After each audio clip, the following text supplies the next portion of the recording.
Hey, Laurie, thank you so much for jumping in and giving us your time with her incredible mind to get to know you a little bit and hear a little bit about your story. No problem. Thanks for having me. I'm excited to be part of this great organization and work that you guys are doing. Thanks. Appreciate that. So, I always like to sort of kick things off, Laurie LaTerza, currently at Blue Prism. Yeah. When I speak to different people, I love to hear a little bit about their background, how they got here, right? I don't think everyone ends up where they plan to be or has a plan and follows it completely to the letter. So tell me a little bit about how you ended up in the technology industry and sector. Sure. I actually chose that I wanted to be in technology coming out of college, and it was a long time ago, but I could really see that technology was changing the way business and things were being done really in any environment, whether you went to a retail store that all of a sudden was using technology for different things or in different arenas. So I made a decision. I actually have a marketing major and my undergraduate, and I made a decision that I wanted to pursue technology companies. And at the time, there were companies like IBM and NCR and some very large organizations that were out there. They weren't the dot coms of the world, but it was something that was exciting to me because it was a way to solve problems. And I was very much interested in solving problems. So I gave myself a time limit and I said I was going to give myself 6 months. And I interviewed with a bunch of different types of companies and had offers and actually got a job offer from NCR in banking, selling technology to banking and automating processes. And from that early on, I realized how automation can really change the way people do business. And I'll give you a perfect example. We sold a product that actually processed checks. And it really wasn't about processing the checks. It was really about, at the time, float for a bank, which is where they made money, and making sure a check could get out the door. And again, this is a number of years ago, to get on a plane to get to the other side of the country so it could be invested and then they could make money. So it was the technology enabling them to do something better, faster, more profitable, and able to turn things around for their customers and their business. And I kind of got hooked. So I've been through a number of different technology companies, and I'm at Blue Prism, where we use software and digital workers to make productivity, to provide better customer experience, to create operational efficiencies. And you can take that expansion and send it into so many different areas of the world and businesses. And that makes a difference to me. So I've stayed in this industry for a long time. That's great. When you first were going to college and you were looking at technology, were there a lot of women that were in classes with you or that you saw in the industry when you first started? I don't really think I thought about it then. I grew up in a family that you could be whatever you wanted to be. If I wanted to be a fireman, I could be a fireman. So I credit, and I actually had a grandmother and a mother who worked. So I had kind of people in front of me. And I don't think I realized it, quite frankly, till my first job, when people expected that once I got married, I would leave. Or why was I focusing on so much when I should focus on other types of things? So at that time, I didn't notice as much. I went to a state university. There were classes that you had to take. Technology or information technology was a mandatory class. I took a couple of extra ones. I don't think I noticed that there weren't a lot of women in the industry until I actually got into the industry and noticed that I was the only one sitting at a table, or I was meeting with customers that didn't necessarily look like me. And that's when I first started to notice the difference. Yeah. Yeah. It's incredible. I think that depending upon your experience, your background, you had mentioned family being a huge influence on you. And that's why part of what this organization, what we're doing today, is working with young girls who, middle school age. I certainly think we could even work at a younger age, right? And up to high school, college, and beyond. I think it's something we have to constantly reinforce because not everyone has that support system that you had to say you can be anything you want. Yeah, and what I will say too is when you look at that, and I think that's why it's so important to hit girls at such a young age. I was a marketing major. So really I went at it from a sales perspective, yet I love to problem solve. So, but I wasn't really guided to look at math or to look at sciences or anything like that inside my school environment. So I kind of got there through the side door. And when I look back now, would I have been an engineer? I love to look at things like that. I love to look at a problem and figure out, can we design it in a different way? Maybe I wouldn't have been the bits and the bytes or the person building it, but might have gone into product design or product management. But I wasn't really given the opportunity presented to me to look at those things and to investigate those things. And, I'll tell you a side story, and this is where I think it's so important for middle school girls to hear these things and to listen. I have a daughter, and she's clearly in a school system. And I was at a meeting for some people at school, and one of the teachers was there, and his daughter and my daughter happened to be friends. And he's in elementary school, and he was talking about how she was upset because she got a bad grade in math. And he was telling her, it's fine, don't worry about it. You don't have to be good in math. Boys are the good ones in math and girls aren't so much. And I really took a step back. Oh, Here we are today, and that's still a stereotype that gets carried forward. And there are brilliant girls in her class that are really good at math and science and other types of things. So even though people think it's still not out there, I think it's really important for young girls to stand up and say, I'm really good at this, or I really want to learn this. Even if I'm not the best, I really want to learn this because it's important to where I might want to go. And I think it's really important to find those people in your school as you go through middle school, as you go through high school, that will help not only advocate for you, but open up avenues that may not be that traditional path in front of you. Because you might get that teacher who doesn't mean anything by it, but that's kind of what their thought process has always been.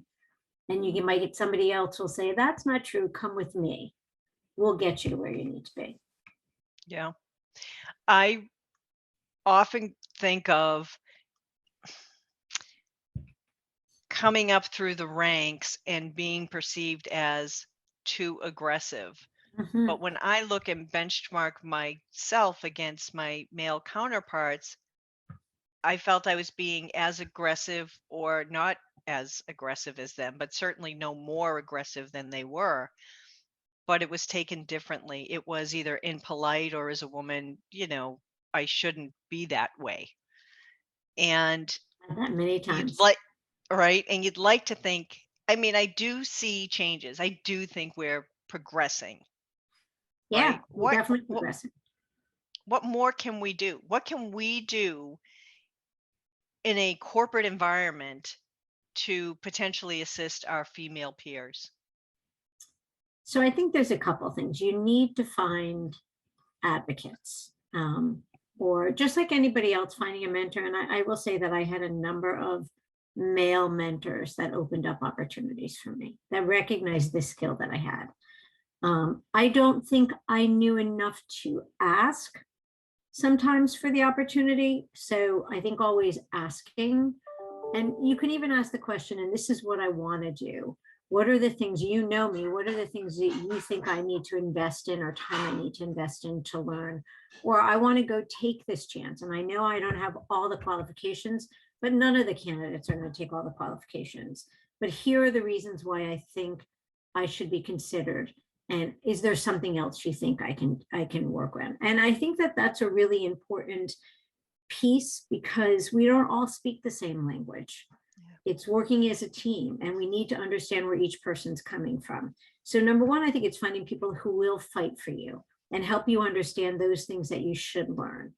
I also think it's asking for the opportunity. I had a job that I was going for, and I knew I was up against actually a manager going for this role who wanted to go after one of our larger clients. And I will say that the manager I would be working for told me that he was still struggling with which candidate to go back. And I had to take a step back and say, you know what, I appreciate that. However, this is what I'm going to bring to the table that's different. This is why my perspective will help you achieve what you told me you needed to do inside that account. So either way, I'll respect your decision, but these are the reasons why I think you should take a chance on me. And he actually did take a chance on me. It could have gone either way, but Yeah. sometimes it wasn't a comfortable thing for me to say I was better than a person who was a manager for this Yes. particular role taking on a global account. But I also did have skill sets that that person didn't when it came to achieving the objectives. And it took a lot for me personally inside of me to make that happen. And yet other people or even male counterparts wouldn't necessarily worry about that. But, and thankfully, again, he took a chance on me. Yeah. And I say he took a chance on me because he went against the norm. If you looked at all the people that went into those roles, there was a set characteristics about them Sure. that were exactly the same. So it goes back to, and this is another thing that I think young girls need to understand, is you need to make somebody think and question about, you don't always want to hire someone who looks like you, who acts like you, who speaks like you, with the same expertise as you, because then everybody's going to have exactly the same thing. And you might come across a scenario, no matter what role you're in, where you need a different skill set. You need a different way of asking a question. You need a different set of eyes on that. You need experience that's not the same to get to something faster. And I think more than ever, what we need to do is teach girls how to question that, but how to build that case to say, here's why you might want to consider something different. Does that Yeah. make sense? It does. It absolutely does. One, to have the conviction and the courage, in a sense, to question something, to voice your opinion, and every scenario, whether it's you got the job or you presented a new creative way of doing things, a different way of doing things, even if it's not adopted, at least you put it out there. And Mhm. I think today we see so many organizations that say that they're trying to diversify and be more inclusive. And I think this hits home with all Yeah. of that.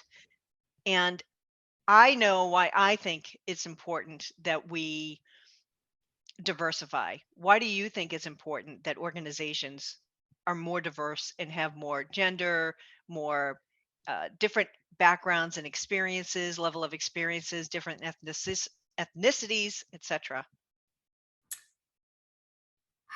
Wow, that's a huge question. There's so many different ways to answer it. So I'll answer it twofold. There's one that I love that I heard actually from someone else. It was actually a speaker that I heard. He was a great leader at PwC who had moved up the ranks around inclusion and diversity. And what he said is the only way we're going to be successful as a company is if we hire people that understand the people we're trying to capture and to sell to.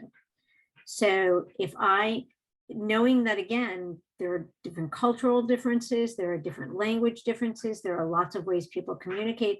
And more importantly, there are different objectives that people have, even if you just look at different stages in their life.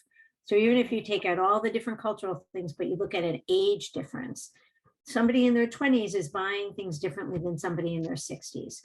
So his answer was, I need to have people on my team that represent all those value points so that we can communicate why our solution is better to that objective versus why we think it's key. So I think it changes the dialogue to the people that, and again, this is coming at it from a sales perspective, but you can think Hmm. about it from building products. Why Sure. is this person going to use the product this way? And why is this person going to use the product that way? And how do I look at why I could be different than my competition because I've considered it in that aspect? So Absolutely. that's one of the reasons that I think it's key. The other reason that I think is just a no-brainer is we all get blinders on. I said this once to a salesperson that I was coaching. I took her on a call and she actually asked a question that I would have asked 5 years earlier, but I forgot about it. You just kind of jump over it because you're so Yeah. used to these certain things.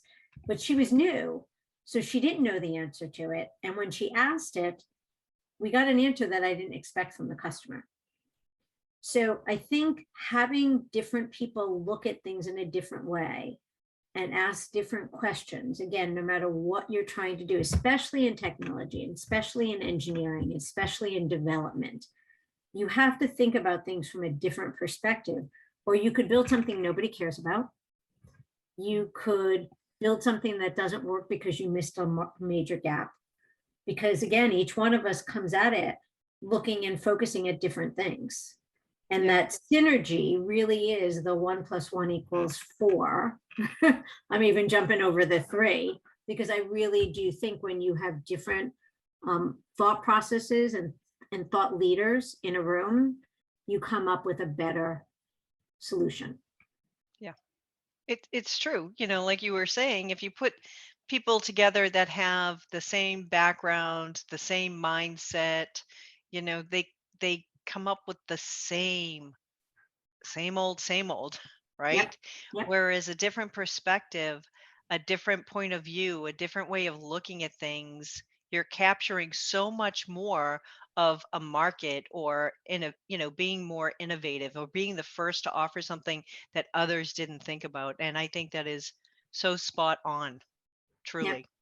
I'll give you one that I think is kind of silly, but I was talking to my sister is a librarian, and she was talking about how they had this in the children's library. They had this doll that she kept throwing out because it was, and I think its name was Charlie. And she kept throwing it out because it was just a toy that was, not completely itself anymore. Somebody took it out of the garbage and put it somewhere else. And she came back and she found it again, and she threw it out again. And then she found it again. And then it became a joke. They kept moving it around the library on "Where's Charlie?" And I said, well, now, if you had somebody different from a business perspective who was looking at that, you might have created Elf on the Shelf, and you'd be worth a lot more money than you are today. It's true, So it's kind right? of like, Yeah, you look at something that was done many years ago and look at somebody made a business out of that because they had a different take on it.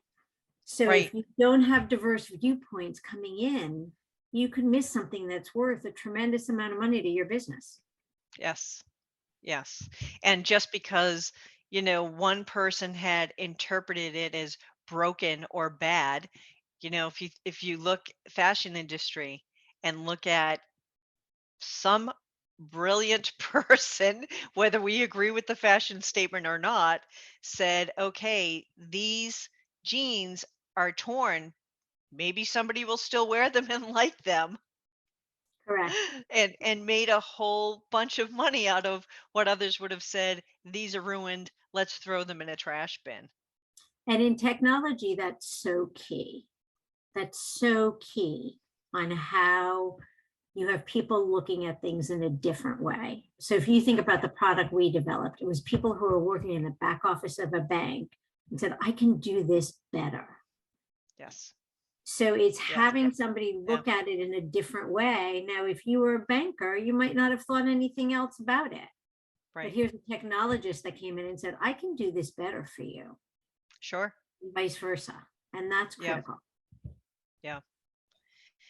If you had the opportunity to go back and speak to yourself at a middle school or high school age, what advice would you give yourself, your younger self? Um, it's a tough one because I think there are things that happen that got me to where I am right now because they happen. Probably Yeah. not to take things too seriously and yet take other things seriously. So sometimes when you had no said to you, you take it really too hard and you don't necessarily need to take it too hard. That's probably the biggest thing. It also makes you feel like you can't do it, even though you know somewhere is deep down inside you can, that you can't do it. The other thing that I would have done, and I don't think I learned this till later in my career, is to ask for the same thing somebody else is getting, but in a different way.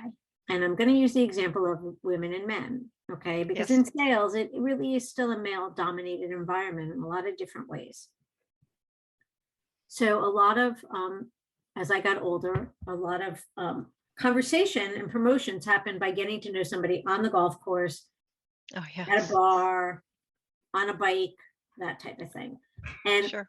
even if I could do those things, I still wasn't part of that mix. Right. So instead, with one of my managers, because I found he was asking me for something that he wasn't asking the other guys for when we were doing the same thing. And it was really around different things to do with our customers and exposure to sea levels. He said, you're not getting this done, when in fact I was. But Mm. it wasn't talking with me at night or on the golf course or anything else. So he didn't know that. So I said to him, I think the best way we're going to address this issue is we should meet once a month, and Mhm. we'll meet over coffee. And I put together a list of those things that I knew that we should cover, like what was I doing with, chief executive officers, or around training, or with our partners. And I had a list of things that we were to review.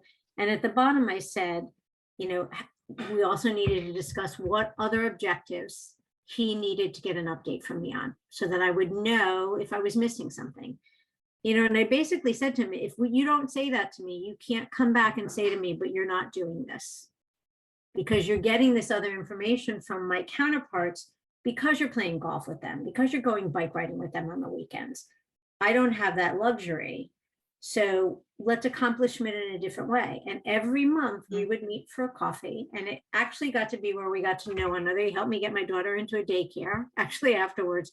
But if I hadn't asked for that time in a different way, so that we could discuss those things and get to know one another differently in Yeah. kind of a safe setting, I wouldn't have been looked upon as equal to or better than my counterparts.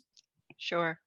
What a great example of getting to the same place, the same solution, the same sharing of information, but in a different environment.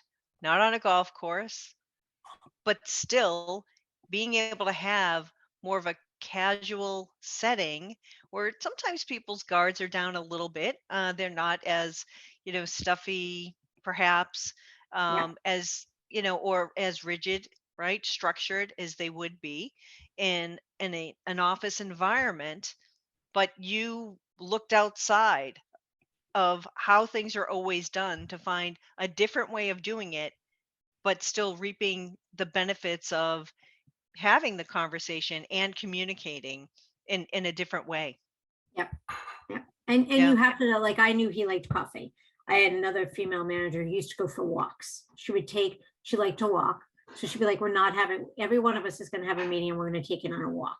And she did that with all her employees, so that there was no difference. But that's where you have to know that there are some people that are going to have an edge on you, again, based on a similarity, because we all want to be with people that are just like us Yeah. most of the Yeah. time. That So you, comfort. you got to figure out another way, because you know what? Even when I went to go play golf, I wasn't getting the attention that they were getting the attention. Yeah. So I had to find Yeah. a new way. And I wish Yeah. I told myself that at a younger age, because I didn't learn that till 15, 18 years into my career. And Mhm. how much of a difference would that have made if I had done that earlier? Yes. Yes. How much of a difference would it have made if we went back in time and could have asked for a raise as often as our male counterparts, or a Yep. position, as many barriers as there were. And I do think the majority of people are good, Yep. and sometimes you just need to bring to their attention, the um, potential subconscious, unconscious bias in a scenario, Correct. and or correct, their thought process if your experience has been different, and share, what yours is, and kind of open their eyes. So I think, don't always feel that, as you were saying earlier, it's almost, taking it personally when you get a no. It's not a no to you as a person, it's a no to a recommendation, or a solution you're offering, or something. It's not you as an individual person. And I do think women tend to, take it that way more often than their male counterparts. Yep. And the only way to get past that is to have that conversation, because they Yes. might have been thinking of something and you took it down a whole different path. And that is, there are characteristics that are very true to whether or not they're supposed to be or not, that are true to the way we respond. And it could be, again, back to the way we were taught in middle school. But the only way to break that is to figure out a new way around it, because early on, I think in my career and even my other friends, we were like, well, it's not fair. Well, there are a lot of things that aren't fair.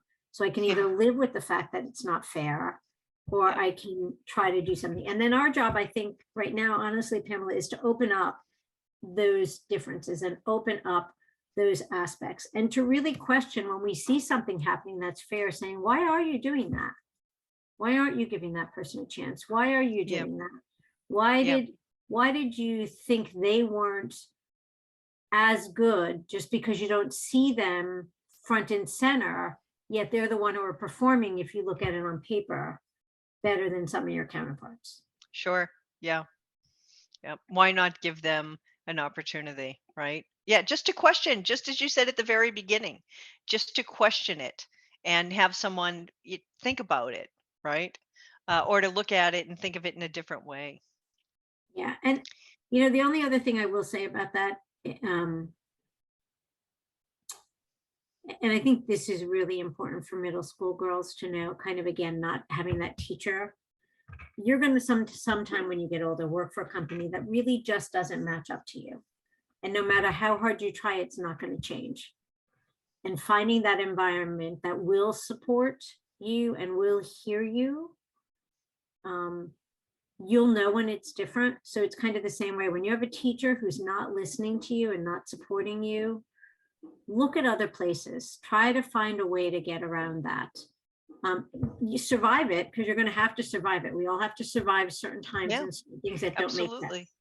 But Yeah. also know that you're not stuck there, that another door will open.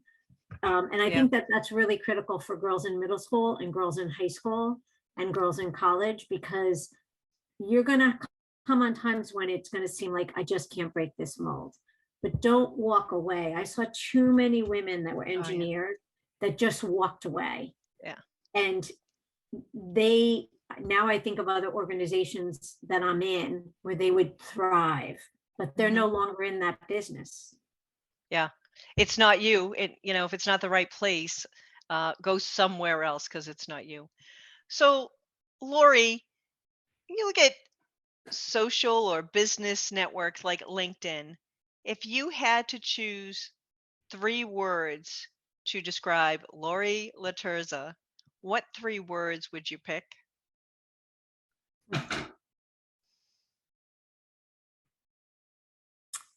I always think this is a tough one because I always think of LinkedIn, especially as for some certain um, things that I'm trying to achieve from a business perspective. Mhm. Um, you know, Curious learner is one of them. Um, the other one, just because of it's actually before words, but the other one that I would choose because of what I do is the ability to execute, because what I get focused on for what the type of work I do is to get things done, to make things Mhm. happen. But I think at the end of the day, I'm a curious learner and I'm a problem solver.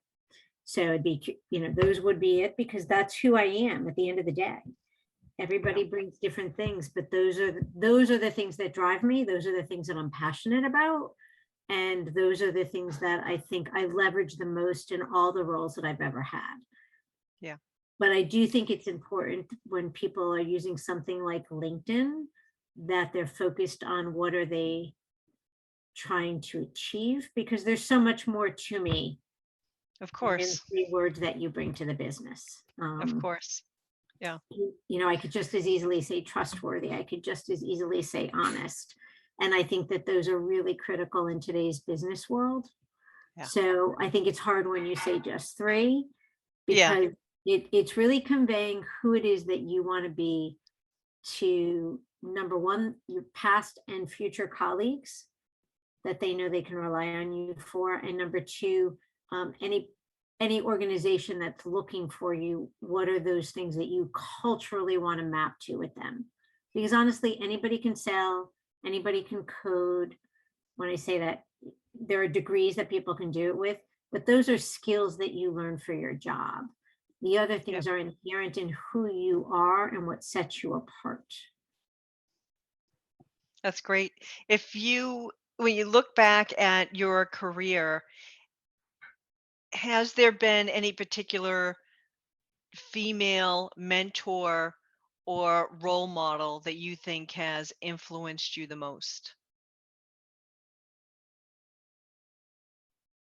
So I'm going to answer that in two different ways. So the real female role model that I had was my grandmother. And my grandmother always looked at things differently. So she did work her whole life, although she worked in a factory. In today's world, she would have been a CFO because she could calculate a mortgage payment, just knowing the percentage in a heartbeat. But I remember one year working in the yard with her, and there was a pipe that probably was in our yard for, I don't know, probably 40 years. And she created a lever. Sorry. She created a lever with another pipe and slowly, and I was like, what are you doing? She goes, I've been looking at this thing for probably 5 years thinking, how on earth am I going to get it out of the ground? And I just try different things, and this one's working the best way. So it was, she kind of taught me never give up. Don't only look at it one way. You just got to keep thinking about it and thinking about it and thinking about it to try to achieve it. So she, without a doubt, was a leader. The other person that was really a leader for me was a male, and he had 3 daughters. And he had 3 sisters. And he had a full team, that one of the teams I had the most fun with. We were all different. He knew how to work our skills and put us together in teams where we needed to work off of one another. And he also knew when we couldn't get out of our own way. And he would say, okay, stop. Is anything about what you're struggling with right now going to make a difference a month from now, 6 months from now? And more Yeah. importantly, can you fix it? Do you have the ability to fix it right now yourself? And you know what? 99% of the time I didn't. And he'd say, let go. It's time to move on and go do what you can affect. So, he didn't look at me as a female or a male. He did it with all of us. But for me, that was a great lesson learned, in that there are some things you can just never fix. Even if they're wrong, you can't fix them. So you have to move on. And then there are other times where you can influence, but you can't put everything that you have into it. You have to prioritize. Yeah. So, he wasn't a female. Both of Yeah. them taught me that you gotta look at things in a different way to achieve. And you have to recognize when you can't fix something and move on, or figure out what you can affect. Yeah. I love that you chose a story from your childhood that clearly made an impact. And I don't know if you've ever put the two together, but your grandmother taught you how she looked at things and solved what would be a problem and what was a problem. And that one of the reasons you got into the technical field was to solve problems. I wonder if you ever put those two together. I did not, but that was a really good connection on your part. And that you chose an example of a man who didn't look at people based on their gender, treated everyone exactly the same, and again, influenced you and impacted the way that you go about solving things. And I think it's a great story and a great example because it is so important for both our female and male counterparts to really encourage each other. It really, gender shouldn't matter. And you had a fantastic experience where you had someone that was a strong male, open minded, progressive, you know, figure who showed Yeah. you how it can be, should be for you to rely on, and also to give you that perspective that, of course, we're going to work together, and he's right, you know? And he was fairly early on in my career.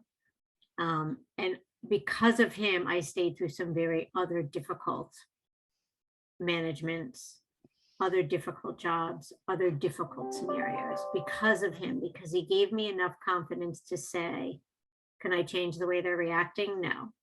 Do I want to leave the company? No, I really like what I'm doing. Then Mhm. how do I move around it? So I feel very fortunate having had him.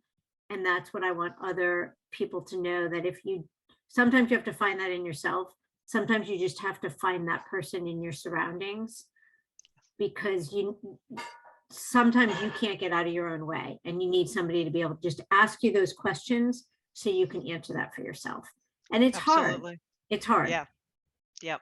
You can, you know, give someone the answer or you can teach them how to find it on their own.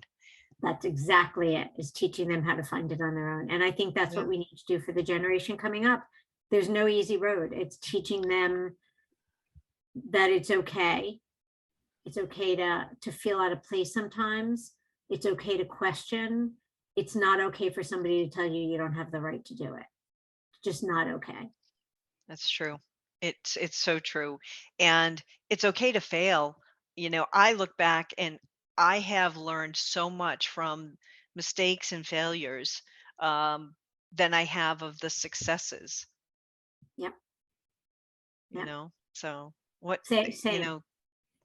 thank you so much for sharing your insight and your experiences. One of the things I love about working with her incredible mind is just learning more about people and hearing how they've approach things and when they've had certain experiences, what the outcome was, even if it wasn't a good experience, that they came out stronger and better for it. And you had some great examples. So thanks for sharing them Well, today. thank you for having me. And you're a curious learner too, even though you don't know it. That's why you're doing this and all the other things that you've accomplished in your career. So thank you for having me. Thank It's you. really been an honor. Thank you so much.